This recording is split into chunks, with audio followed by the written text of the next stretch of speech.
ya kuamua kutoka ndani ya moyo. Pengine atomsimamia hapa juu. Amen.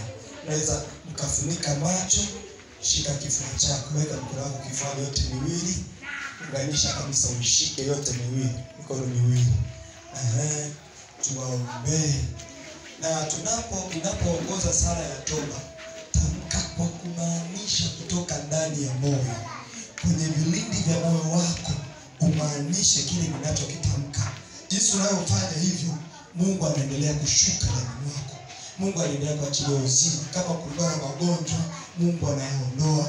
Kama kulikuwa na kila shida na mapepo, Mungu anayaondoa. Kwa kutoka ndani ya moyo, vifungo mbalimbali Mungu anaondoa. Funika macho. Funika macho kabisa.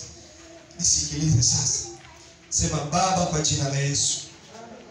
Semeni kwa sauti. Baba, kwa jina la Yesu, nakushukuru kwa kuwa unanipenda.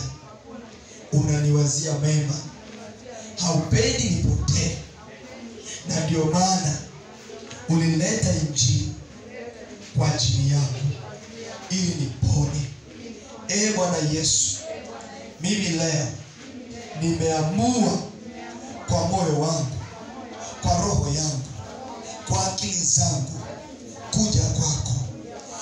Bwana Yesu, ninaomba unisamehe makosa yangu niliyokutenda, dhambi zangu nilizotenda, ninazozikumbuka na nisizozikumbuka, kuanzia udogo wangu mpaka sasa. Bwana, ninaomba unisamehe, unitakase, unioshe